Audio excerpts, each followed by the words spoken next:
Good afternoon. Welcome to the Texas Lyceum Elections Forum, the seventh in our series of Texas and COVID-19 panels with experts from within the ranks of the Lyceum, alumni and directors. I'm Sanjay Rambhadran. I'm pinch hitting for our president, Laura Dixon. Hope you all and your families are doing well and staying safe. We're going to be recording this session and it will be posted on our website. So for the purposes of the recording, today is the 7th of May, and this panel will be from 4 to 5 Texas time, just in case something dramatic changes during this panel as it pertains to elections in Texas. We've already seen some of that happen earlier this week. We're delighted to be joined by 3 of our alumni from the class of 2009, Jane Hamilton, from the class of 1996, and former president of the Texas Lyceum, Brian Roberts. And from my class, the class of 2013, Lucky 13, State Representative Eddie Rodriguez. We will very quickly get to our moderator, but before that, a couple of housekeeping notes. This panel, as well as our previous 6 sessions, are all on the texaslyceum.org website. It is also the time for us to start looking for directors for the class of 2021. So nomination forms are also available on the Texas Lyceum website. 2 other items before I turn this over to Holly. This week is special for the Texas Lyceum. Earlier this week, May 3rd, we completed 40 years of service to the state of Texas. Last year, 2019, May 3rd, because we thought that the Bentry Country Club was going to be going into renovation, we all got together where it all began to celebrate the Lyceum beginning its 40th year of service to Texas. And what seems now like years back, ages back, just a few months back, we were on the campus of Texas A&M University at the George H.W. Bush School, talking about, are we taking our democracy for granted? So in some ways, today's panel seems like an extension of that conversation. And again, thank you to alumni for joining us. And in consistent with each of our previous 6 panels, the moderator is always the current director of the Lyceum from the class of 2016, the executive director of the George W. Bush Institute, Holly Kuzmich, who is also serving on the annual nominating committee this year, and was the chair of our 2019 conference in Montreal, Canada. With that, Holly, it's all yours. All right, thank you, Sanjay, and welcome to our group. Welcome to our audience today. It's great to be here. I wish I could see you all on screen, but I know you're out there somewhere listening. So Sanjay introduced our group. There's lots to talk about in our hour-long discussion today. Who would have thought that a pandemic would hit not only in an election year when there's lots of local and statewide elections, but a presidential election year as well.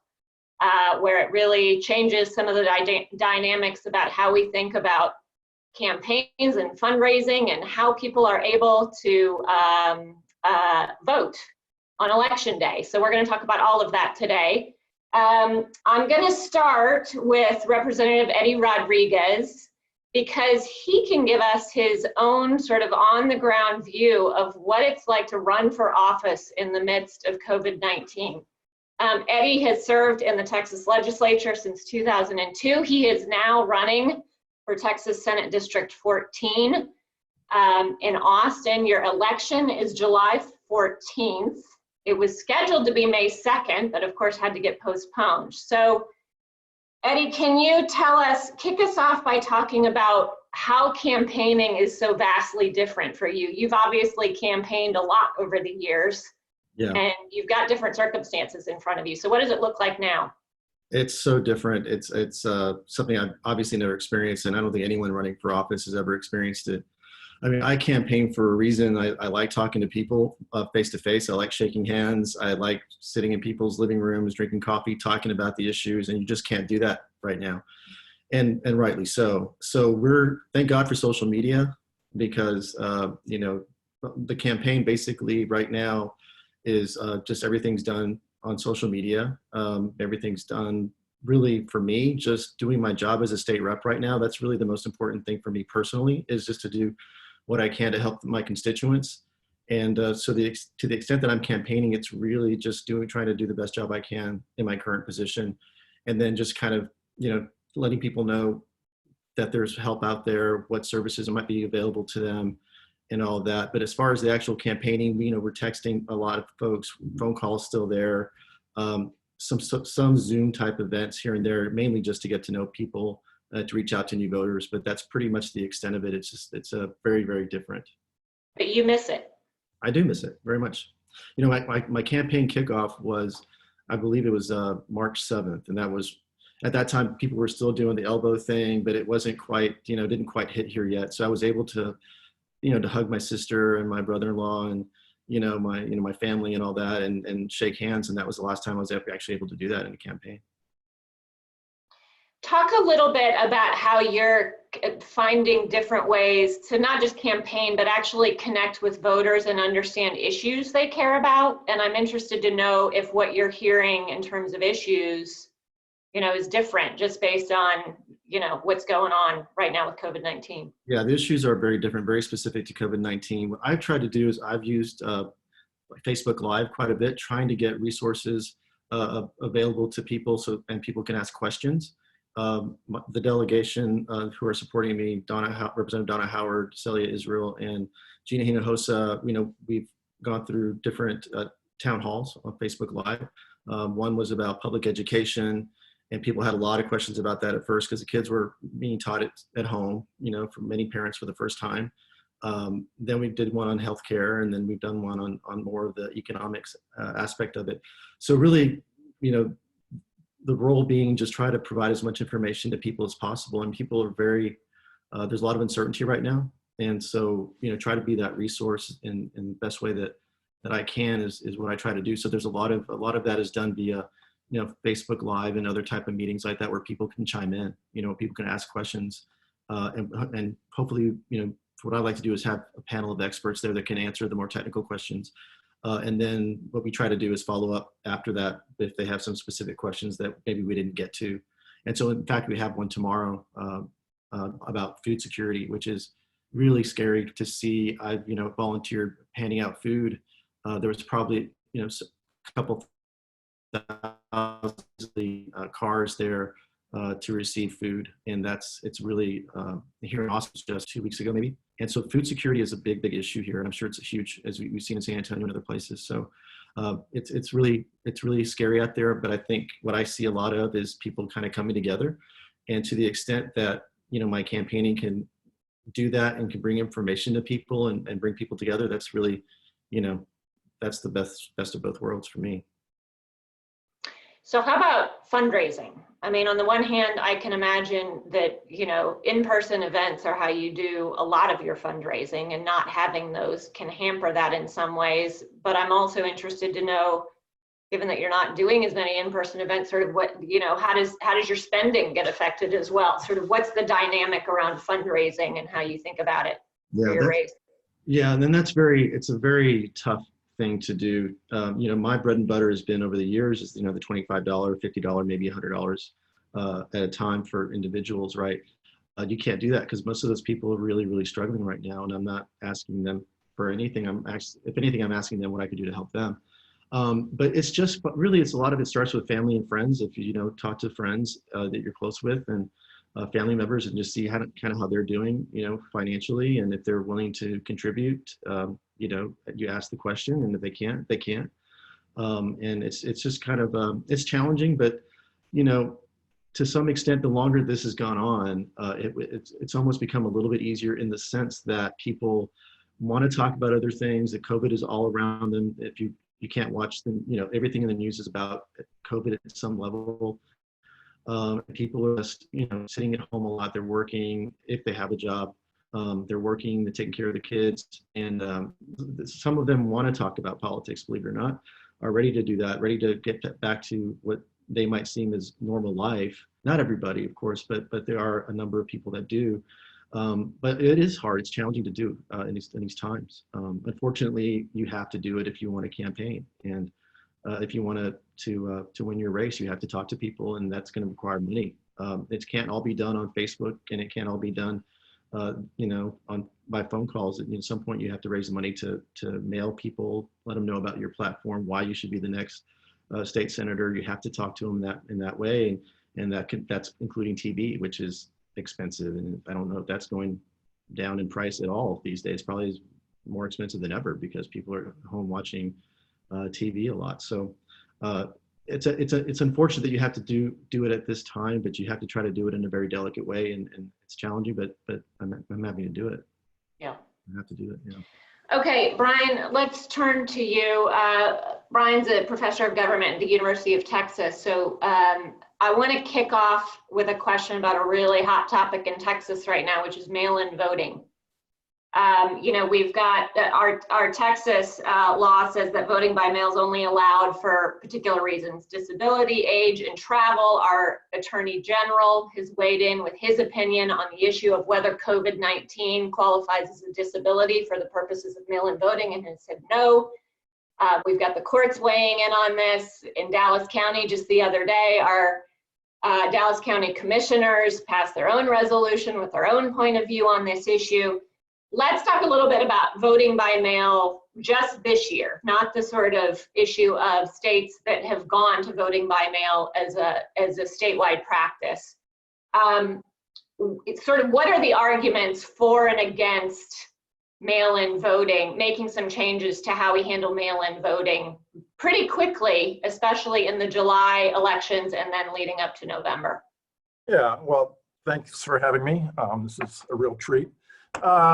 So this is a huge national conversation going on about how we're going to vote in the upcoming elections, and there's a lot of interest in upping the amount of voting by mail. It's going to be a state-by-state contest of sorts, right? The arguments obviously revolve around the COVID-19 threat and whether or not it goes up against or not, as we're experiencing in Texas, local laws. You know, the academic take on all of this, they've done a lot of studies on voting by mail and the effects on turnout and the like, and it's kind of a mixed bag. You know, with some found some, most recently there was an effect found in Colorado. You know, we see the odd things that happened in Wisconsin, you know, where you know, 88% of the ballots were turned in by mail, right? But there were huge logistics issues, right? There were about 9,000 ballots that were requested that never showed up. So, you know, the arguments for voting by mail are pretty straightforward. It's a means of in our particular circumstances, avoiding the threat of infection, and whether or not the laws will accommodate that. You know, the arguments against are a lot of it's logistics, right? And particularly if we do this on a large scale, the time needed to create the ballots, to figure out the distribution, to decide whether, I mean, and there are lots of decisions about whether it just gets mailed out to all registered voters, whether it's a ballot by request. All of these things have to be decided and then have to be managed by the local ballot authorities, you know, the election administrators, and we're running out of time for a lot of these decisions, and to work out the logistics, right? And of course, there's our beleaguered U.S. Postal Service, which will bear the brunt of a lot of this. You know, one of the issues that came up in Wisconsin was when are ballots valid? You know, is it a question of postal mark, and how much time then is allotted to allow those things to come in? And that was subject to lots of litigation. But I mean, I think the arguments are pretty straightforward. It's just at this point, there are issues about relevant state laws we're seeing in Texas, and as well as once decisions are made, how you're going to manage this process, and particularly on scales that most states have never experienced before. So. Yeah, I think it's interesting, and Brian, I think that those comments are, you know, extremely, you know, on par and relevant and all accurate. I do think the one thing that sometimes gets left out in the conversation is, you know, are you disenfranchising people, right? If we all have, you know, the right to vote at a certain age, and if the law states that, you know, you may vote by mail if you are disabled or if you have a physical condition. I know that there are 2 lawsuits that have been filed, I believe, federally right now. I think one has to do with like, I don't know, the 26th Amendment. You will know more about which amendment it is. I don't want to get quoted wrong, but it has to do with, being over 18 and having, just the right is someone who's a 65 and older has. And then the other one speaks to, if you believe that your physical condition is being threatened, right, then could that possibly apply to, the statute of being disabled? Right, and that's the issue, and that's the issue in Texas right now is that definition of disabled. And so, what do you think about that? What I'm just curious about that definition, and like, what are your thoughts on that? Don't look at me.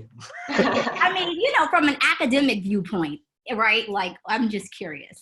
Right. Well, I mean, the disabled and physical depends condition. what the definition of is, right? Right. This is true. Well, I mean, I think up until this year, we might have interpreted the word disabled differently.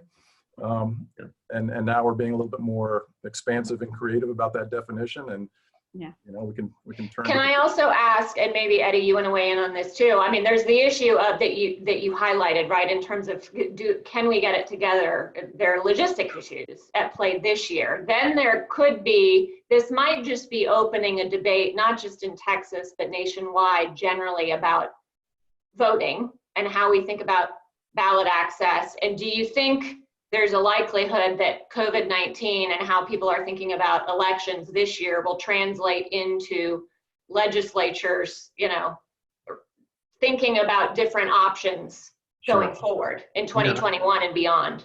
Sure. I mean, I think every session you have a certain number of elections bills that are filed to address basically, I think, what Jane's talking about, which is the access to the ballot and to increasing the access to the ballot. There's no secret that Texas is one of the hardest, they make it as challenging as possible for voters in Texas. It's one of the worst in the country. I think COVID's going to change a lot of things, Holly, actually. I think we're going to talk about a lot of issues that we may not have been discussing in earnest beforehand, such as internet access. I mean, everyone should have internet access, because if we're going to be doing work from home and maybe school potentially from home more, to have that access, that's going to be something we talk about. And certainly access to the ballot is going to be, I think we're going to see a lot more bills filed that way. You'll definitely see a universal vote by mail bill filed, I'm sure. So one of the interesting things out of Wisconsin, we had this close to 90% mail-in ballot, but turnout actually went down relative to 2016. And there are a lot of reasons for that. A lot of reasons, yeah. So it's not necessarily the answer to bolstering turnout. But no, I don't think it is either. But I will say that if someone wants to vote that way, there's no reason why they shouldn't be allowed to. There shouldn't be a restriction on someone asking for it. It doesn't necessarily mean that everyone that should be the method that everyone votes by. I mean, some of the other arguments that, there are all these debates about something called ballot harvesting, and which some states allow and some states don't. And this will become a much more significant issue as we move along this vote by mail trajectory, because it's sort of a chain of custody concern where where do your ballots, how are your ballots handled by whom, and again, this becomes lawyer heaven. This is just a recipe for unprecedented litigation. And I know we want to give folks time to ask questions, but I just want to add one thing. I'm concerned personally that as Texas reopens, gradually, that we're going to see a spike in the coming weeks. And so I wonder how that's going to impact the judge's decision as we go down the line, because, whether you want to call it a disability or not, these are unprecedented times, and people should not have to choose between getting sick and maybe dying and voting. It's just, there's a lot associated with the COVID situation, which is going to be really interesting. How much of what we do in response to this particular emergency is sticky. It is something that effectively becomes the way we do things in perpetuity, present or absent a crisis. Right. Or maybe it's just a crisis situation. This is what we do in a crisis situation, perhaps. Yeah. Brian, you mentioned turnout. So irrespective of how we handle mail-in voting, what are potential sort of impacts on voter turnout this year? Well, I mean, unusual ones. I mean, obviously, you know, some of the things that you've already asked Eddie about, which is we don't know what the effect of all the new campaign strategies that have to be put forward are going to have on motivating voters, motivating donors, right? So I think the whole campaigning issue is going to have an effect potentially on turnout. I think most people who campaign believe it has or hope it has some effect on turnout. If we have to change those radically and without much training or understanding of what their implications are, who knows what the thing's going to be like, right? I think the big thing probably is going to be the voting modality issue. You know, or how much are we going to get vote by mail? How much are we going to get, you know, in person? Online is probably not a great option. You know, John Dixon was, you know, could have weighed in a lot on the cybersecurity issues there that probably are just too difficult to tackle in this short amount of time. So, you know, there's a lot going on, you know. COVID, obviously, you know, what Eddie just talked about in terms of, you know, where the number is going to go between now and the fall. That will have huge impacts on people's decisions, both from a practical point of view, but in terms of, you know, what kind of referendum they think this election cycle represents, and you know, the balance between health and the economy, and there's just a ton of things going on out there that make this so different. You know, I think in the Democratic Party, you know, there's a little bit of fence mending that probably has to go on in terms of, I mean, there's some concerns about turnout from the progressive wing. You know, they're working furiously to get that mended, but you know, that's a non-COVID thing. You know, and you know, for me, ultimately, it's you know, a lot's going to depend on just sort of what people, and this gets to some of the point Jane made about just sort of the legitimacy of this election. You know, I think raising unfounded fears about what might happen on the day of the election or thereafter, and all the different scenarios, I can guarantee you the academics are going nuts over running through all these different possible nightmare scenarios, and you know, that just doesn't help in terms of the, you know, establishing the legitimacy of the institution. And I think it makes for great speculation, but it's a particularly fragile population out there that's going to be vulnerable to these kinds of arguments, and they may have huge effects on turnout in a very negative way if we begin to delegitimize the institution. Let me just mention quickly, some people are starting to weigh in with questions on chat. That's great. You can either use that chat function or the Q&A function to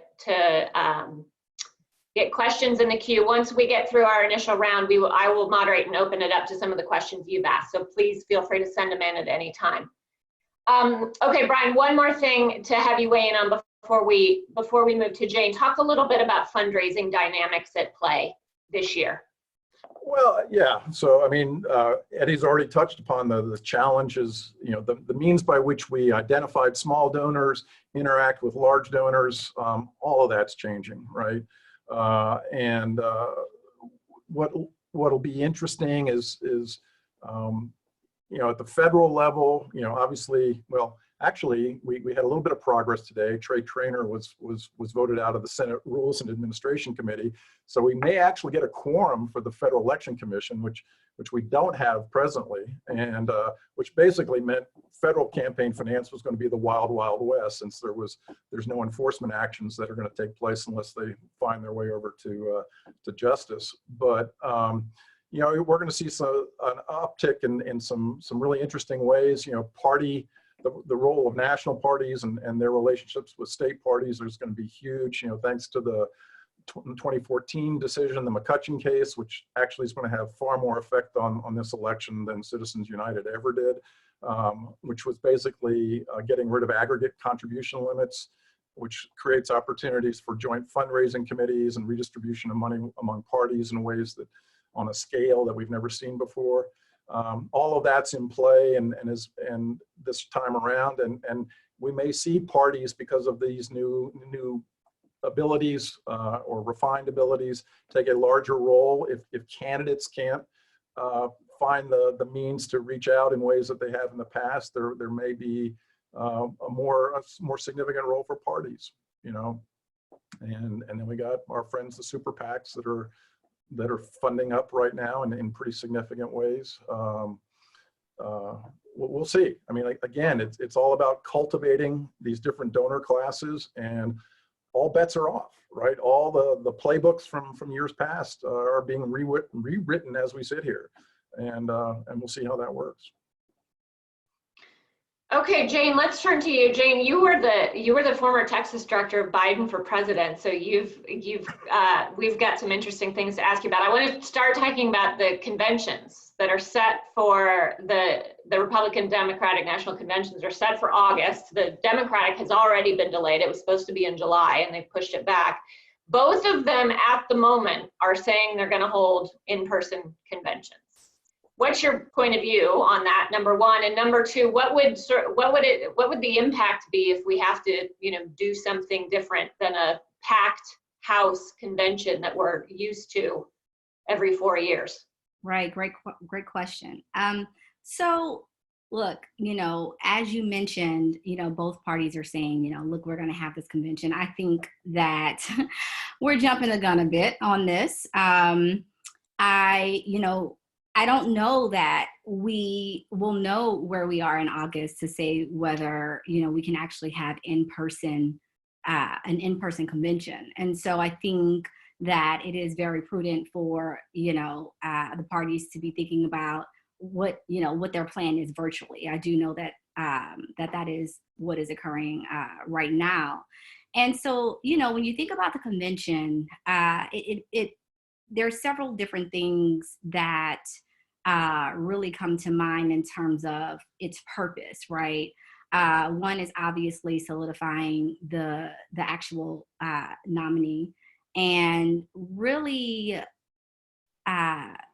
building unity among the party, right? I think that I would say in terms of Biden, he's really done a great job thus far with kind of being ahead of that curve. Obviously, with Sanders coming on, very responsibly saying, to his supporters, hey, listen, I'm on board, and, encouraging his supporters to be on board as well, which is something that we saw a little less of, frankly, in 16. And so, that's a great signal in terms of, just party unity and party building. I think there are two other things that happen in a convention that are important. One is that we see what the messaging platform is really going to be, right? Like, what is it that the public, sort of wants to hear about, and what are the sound bites that we can prepare to hear, right, during the general election. So we get our first glimpse, I would say, during the actual convention of what that's going to feel like and what that's going to look like. And then obviously we find out who the next sort of, young and upcoming star is, right? We can't ever forget about when Obama hit the stage and everyone was like, oh my gosh, who is this guy, and so that's a really, fun part, right, of the convention, just finding out who this person is that's going to have the stage and is going to be chosen to speak to it. I will say that I think, when we talk about crowds and when we talk about the convention, I definitely feel like, it'll be completely different, virtually, obviously. And, I'm looking forward to having an in-person convention, but obviously if that can't happen, we all sort of understand where we are, so. And Jane, do you have anything to add just in terms of thinking at the federal level in the presidential election, what effects this pandemic might have, throughout the rest of the year? Yes, absolutely. Well, everything, when you think about campaigning, typically you are getting out. Well, first of all, I think we just all have to step back and take a breather and just admit to ourselves, this is challenging, right? This is hard to do. One, we've never been here. We've never seen anything like this. And so it's really, really taking campaign strategists and teams and candidates to really think out of the box, right? I mean, if you can't go out in a state like Texas or in this country and knock on hundreds and thousands of doors to get your message out, or sit in the living room, as Representative Rodriguez was saying, earlier, and you don't have that one-on-one, you have to think about ways in which you can substitute for that. I will say, interestingly enough, this is the number one thing that we all know that Donald Trump loves to do, right? When we see him getting down, the next thing we know is he's out in front of, thousands of people, and he's getting amped up again, and he's getting his crowd, riled up again. And so that's been a big part of how Trump campaigns. So, and we saw, I think maybe it was a couple of weeks ago, when one of his advisors, he sort of shouted him down, saying, I've got to get back out there, and you guys have to figure out, a way for me to do this. And they're like, well, it's the virus. I don't think that we can. But so now we have to think about different ways of connecting with people. To your point, Representative Rodriguez, earlier you mentioned Zoom calls, right? Facebook Live. And so what we're seeing is just an enormous, amount of digital spaces, right? Just being used to communicate, and obviously calling voters and trying to interact there. But I think that we really have to, while we have to open up our minds and be creative, we have to make sure that we have the courage, right, to make a decision as a campaign decision and run with it. Because every day, you sort of vacillate about like what to do, how we're going to do this. I mean, a part of it is that you've got to go, right? So if you're going to do Zoom, if you're going to have so many Facebook Live sessions, I think we have to take the approach of thinking about it just like we would, in a normal situation where you have a plan, it is on paper, and then you go. And so I think we're going to have to see that. And we can't let this time paralyze us, right? Because candidates still have to get their message out. And I think we're in critical times in terms of exercising our vote and making sure that voters know what we stand for, why a candidate is running, the things that are important, and how they connect with the actual voter. And I would also add to that I think that there's an instinct to want to create spaces, and we have to create these spaces, right? But we also need to think about, like, when you think about the internet and you think about Facebook and you think about, whatever social media platforms are out there, people have their own networks, right? You have Facebook groups and that you probably, frequent, or clubs. And so we need to go to where people are digitally. Where are the groups, and look at groups in a way in which they care about these issues. This person cares about this community. These people really care about, X, Y, or Z. And then when we approach that digital community or that networking space, right, we talk about the issues that matter to them. And then we talk about maybe some things we want to, message out there, right? And so I just think we've got to kind of flip the way we think about the approach here. Can I add to that just briefly? I think this election too, I think surrogates are really important as well. I think what Jane was talking about, these communities, they're digital communities out there. So in some ways you can almost target who you're who you're talking to, what that message is going to be for that group. But it's important, if Jane were going to do a Zoom meeting for people in her neighborhood, that it's coming from her. So that's the way, she's my virtual, door-to-door campaigner. And right. So those kind of personal relationships are still really important too, as a matter of fact. I mean, in some ways it's almost like you need that more than anything. And when I say surrogates, I don't mean big names like, so-and-so is endorsing me, but no, my neighbor is endorsing me. And it's really, in some ways, it's very grassroots in lots of ways. And that's what we're my campaign is playing with those groups, is, groups like Jane was talking about, and different interests and values that I share as well, and talking to those groups about what's important to them. Now, granted, right now, what's important to them is pretty much revolving around this virus and revolving around how it's impacting their lives. But nonetheless, it's still, they have a certain interest, that something they really care about. So even if you're like an animal welfare activist, the virus is impacting animal welfare because it's hard for animal welfare groups to raise money right now. And so, there's the way it impacts communities is different, but those communities, the messaging to them and listening to them is a great campaign tool. And it's basically just what anybody should be doing, is listening to those different communities. Yeah. Have you found that your constituents, Representative, have you found that they are reaching out to you more or less, or a lot more? Yeah. And that's but that's also because I've reached out to them in a significant way and gave them my office number to call if they're having trouble getting in through, like the Workforce Commission, for example, or having trouble getting, their a PPP loan and what to do there, or whatever it might be, and just guiding them through the resources. So I've actually put my number out there, like, this is what I'm here for, is to help you get through this. And fortunately, we've been able to really help a lot of people. And regardless of what happens in this campaign, I can sleep well knowing that I've helped a lot of folks. Okay, so I want to go, we've gotten some questions in from our audience. First one related to mail-in voting. Brian, this is probably for you, where they asked, how do you verify the voters are registered voters and that it's that specific voter? Brian, you're on mute. Yeah, so obviously a good question. The way it's typically done with mail-in is signature verification, right? And there's usually a representative from both political parties that are looking over shoulders and that sort of thing.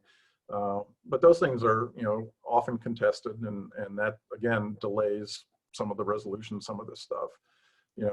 More generally, I mean, this is where, obviously, the whole debate about voter ID and this sort of thing, but that's much more for in-person voting, right? There's nothing quite equivalent to that other than your signature on your registration card, right? And then, again, there are all sorts of potential different rules here, including, same day registration issues and things like that could be evolved in this context, but probably we're not going to see that sort of change in the immediate future. So it's really kind of these tried and true methods that were based on the logistics of much smaller numbers, right? And so the scale is going to be a huge issue on that. The methods won't change, but the scale will have an enormous effect. Hey, Brian, may I follow up with that? I'm sorry, Jane, did you want to ask something first? Please go ahead, please. So isn't there a state or two or more that have only vote by mail? Or am I wrong? 5, I believe. Yeah, there's 4 or 5. Yeah, And Hawaii, Oregon, yeah. So they've kind of figured it out, right? I mean, I'm guessing. Yeah, no, right. And again, but they approach that with more time and planning. No, right? I think that's the big issue right now, is sort of the immediate needs to deal with this question. Yeah. Are going to run headlong into the fact that we have not had time to plan. Right. Right. And I think that goes to what Holly was asking too about next session. So I think, if you're going to do something where you're actually giving voters the more access to the ballot, then you do, you can look at other states and how they did it with voting, vote by mail rather. And, you can get some ideas there. I mean, there's ways to do it right. You do have to plan it and make it work. I know that I've seen some stories about one of the real logistical challenges in terms of timing for 2020 is that, the companies that print ballots, you need to have a company who knows how to do this and has the security to do it and print the barcode on the ballot to be able to verify that it's that voter. And so they're getting to the point where their capacity is full, and they can't ramp up more quickly. So. Okay, we've had 2 related questions about the timing of municipal elections versus state and federal elections, and whether, people have talked about sort of consolidating election dates. And is there any motivation to do that, coming out of this year? Depends on who you ask, right, about the motivation. Well, you each get to answer, so. Yeah. Well, I'll answer that. I mean, I think that, you don't want too many different election dates for sure. But I think putting it all on one you just voter fatigue. I mean, it's just so much on a ballot that you're not going to have a good, people aren't going to go voting all the way down through the school board at that level. If there was also, the president of the United States on the ballot as well, they just may not do that. I think having the local election, universal kind of election date, and a state and federal universal election date, I think makes the most sense to me.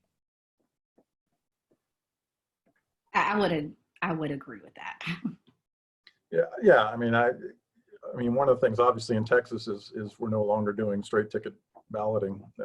So, a ballot as long as your arm is going to be problematic for down ballot candidates. And again, there are going to be legitimacy issues if turnout, if there's huge fall off in votes down ballot. That obviously that you get that more generally with more local elections, but it could be even more pronounced if it was all on a single ballot.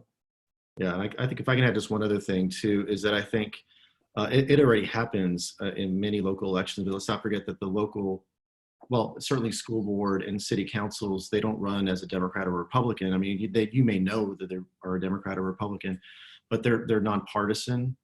And already we've kind of federalized every election there is. Everything's just kind of almost nationalized at this point. Like if you hate Trump or you love Trump, you're going to probably vote this, this certain way.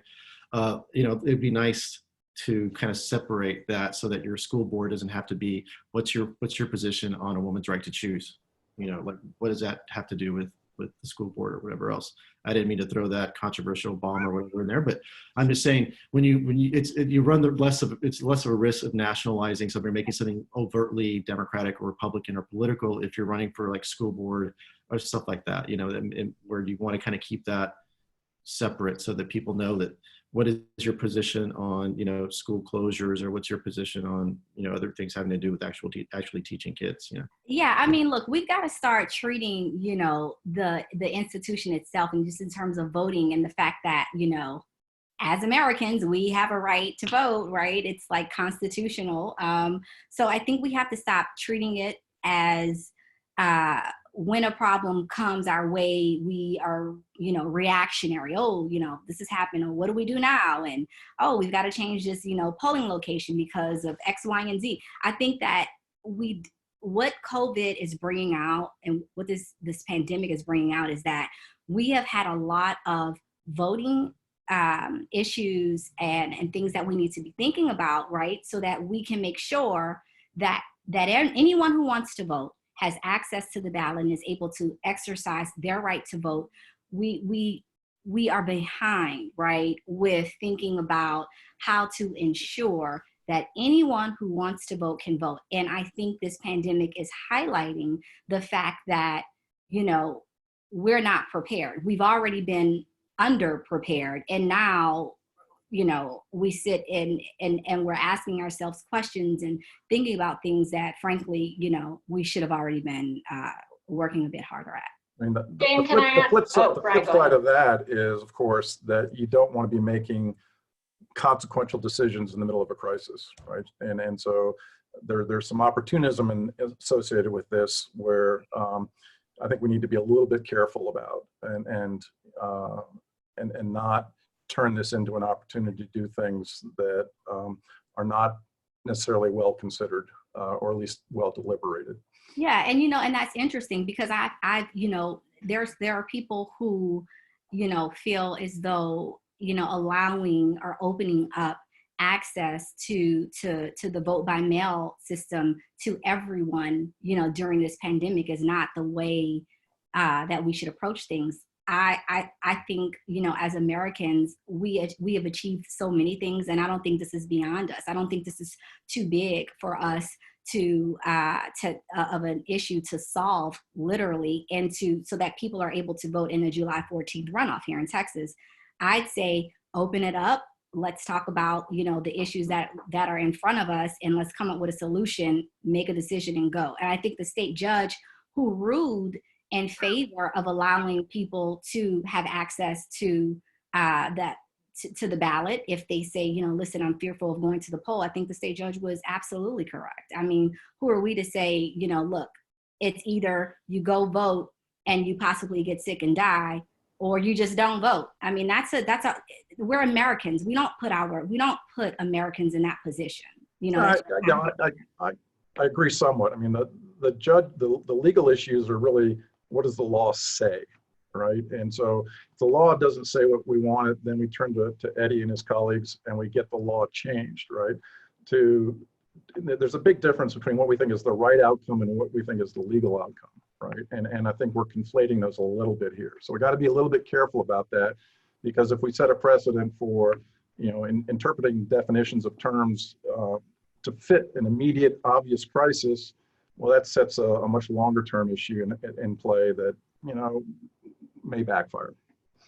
And before we go to the next question, I just want to say what's going on right here, right now is why I love being part of the Texas Lyceum. Because we clearly don't agree on the issue.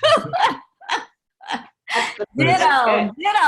It's the Lyceum way. This is not a debate about what the normative moral right or wrong.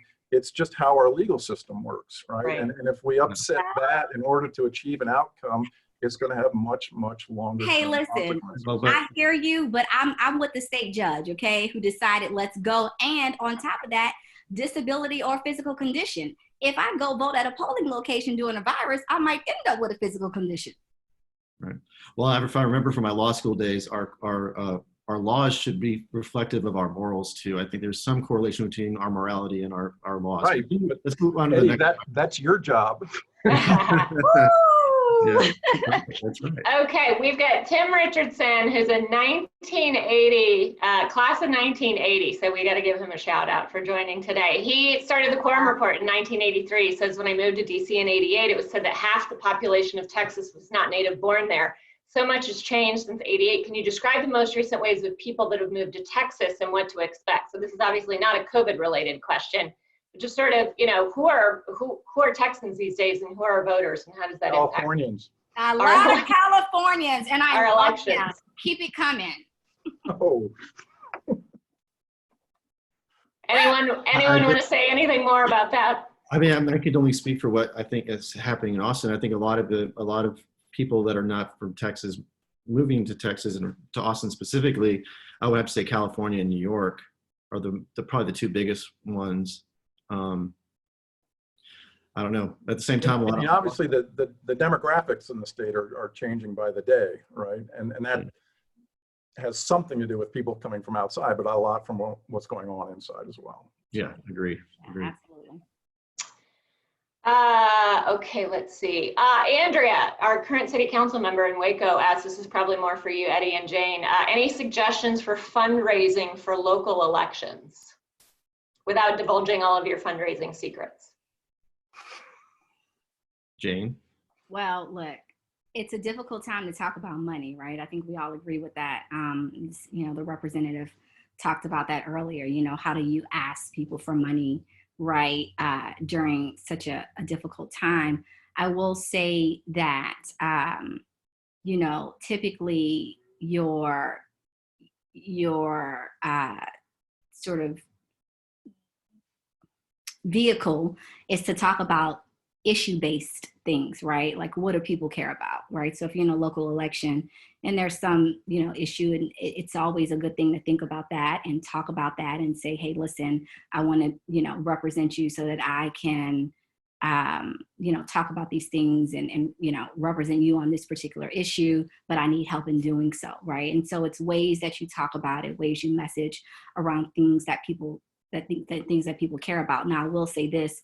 I saw an invitation recently that had the levels, right? If you get an invitation and you have various different fundraising levels, there was a particular level that was, pretty high. And then there was a, a lower level that was, maybe like $50. But what I thought about is that, the person who would get $50, how do they feel about their $50 when they look at the top, right? The top, first of all, it's top down, right? When they look at the top of that invitation and they see $50,000 So it's sort of like, I think we have to think about those things. I think we have to think about how that looks, and really approaching this, as the state representative said earlier, more in a grassroots way, and just be sensitive to the dynamics right now. Yeah, I can't add too much more than that, other than I think now is the time, especially if you're, it doesn't matter if you're running for the first time or you are a current elected official, now is the time to listen and to ask what people need, and talk, when they tell you what they need, then I think that's what you should be messaging as to, okay, this is why I'm doing this. If you really are doing this to be a public servant, this is why I'm doing this. This is what they need. Here's how I can help them.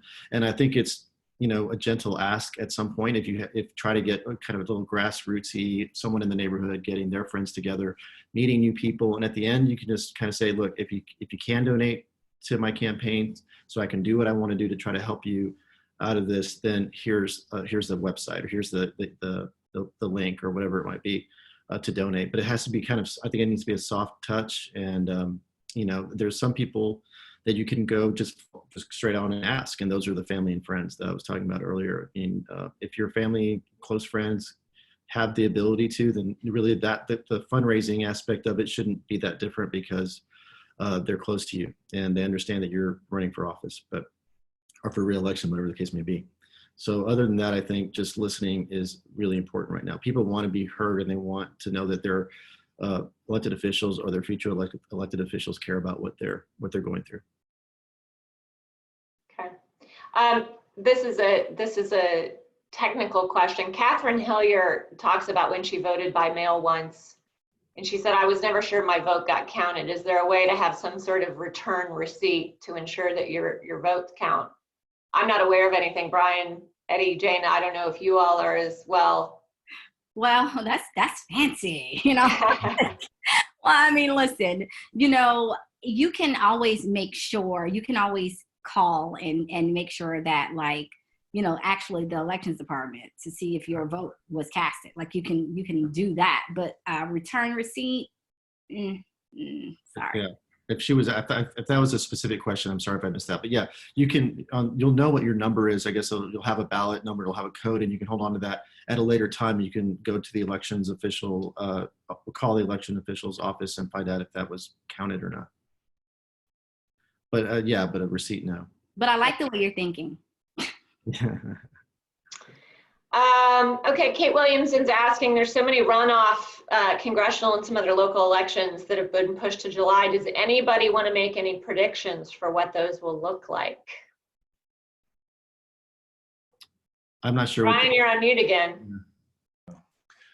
It's going to be ugly, because if there is a push to go mail in, the logistics we've talked about, we may be too late. And then, the challenge will be, even if we have in-person, normal show up at your local garage and vote, who are the the poll workers, right?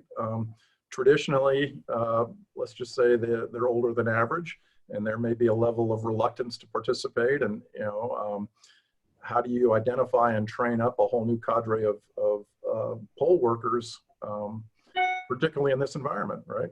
Mm-hmm. Well, I mean, I think. Sorry. No, go ahead. I think it's probably safe to assume that it's going to be a lower than normal turnout because of the virus. I think is safe to say. But you know what? I like to think that I'm an optimistic person. I mean, I think you, Brian, you bring up a good point when it comes to the age of our poll workers. They tend to be a little bit older, and I understand that I would think twice if I was a poll worker in my 70s or whatever the age may be, whether I want to be out there again right now. But maybe it's an opportunity for young people to get engaged at that level. Maybe young people can start working the polls. That's something that I'm looking at too, to see if we can get some of the younger people to get out and volunteer to do that. Yeah, I totally agree with that. And I do think you just go to what's the obvious choice that, if you're running right now, and that is, people who voted by mail the last round, right? So you definitely want to talk to them, because obviously they're going to probably vote by mail again. And so, which obviously targeting a smaller pool of them, but they're going to get ballots. Are there many, we've had some people commenting just on, you know, election workers, Brian, as you mentioned, and I'm curious to know if you all know if there's much of an effort to, you know, recruit new election workers, given what you just said and the fact that we had people not showing up to work the polls on Super Tuesday. Yeah, I'm not aware personally, but I'm not sure I would have found out anyway, so. I'm not sure either. I'm sad to say. I think that, you know, the local parties tend to be, well, in a primary situation, but the local parties, not even the primary actually, because local parties tend to be the ones trying to find them. So not being in the, you know, the chair or the executive director of my local party here in Travis County, I don't know. I mean, I'm sure that I do know when I was the executive director of the Democratic Party a millennia ago here in Travis County, it was hard then to find election judges, especially finding some that were under 50 was near impossible. But then again, the pay was actually less than it is now, and it's still pretty low right now. I believe, Brian, I don't know, someone check my homework. I think it's around $15 an hour, maybe something like that. Yeah. I could be wrong about 17. There are a lot of unemployed right now who might take advantage. Yeah, I think I think it's 12. $12 an hour? I believe so. Wow. And I think that was a raise that the state gave for the workers a few sessions ago. But we could do better than that, probably. But yes, it is the local parties who recruit in election workers and train them and then assign them to polling locations. I mean, I will say here in Dallas County, the Republican Party, man, they got that thing like a well-oiled machine, man. Yeah. So it, you know, some counties and parties do it better than others. Okay, well, we are close to out of time. This has been a great discussion today. Thank you to all of our panelists for commenting and participating today. Thank you for everybody who tuned in. I'm going to turn it back over to Sanjay for a minute. I think he's got some closing remarks. Thank you, Holly. Thank you all. Thank you, Holly. Great job moderating the panel. I think I just want to underscore one thing that Eddie said, right? These are the conversations that make the Texas Lyceum exciting. And the reason I wanted to come back and make one remark is this. What we need to be doing is thinking about the class of 2021, 2022, with all of the oxygen being sucked up by COVID-19.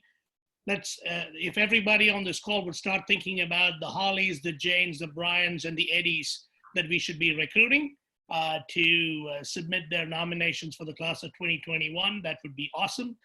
If you all would put on your thinking caps on, all of the information is available on the website, texaslyceum.org. And again, thank you to our panelists and thank you, Holly.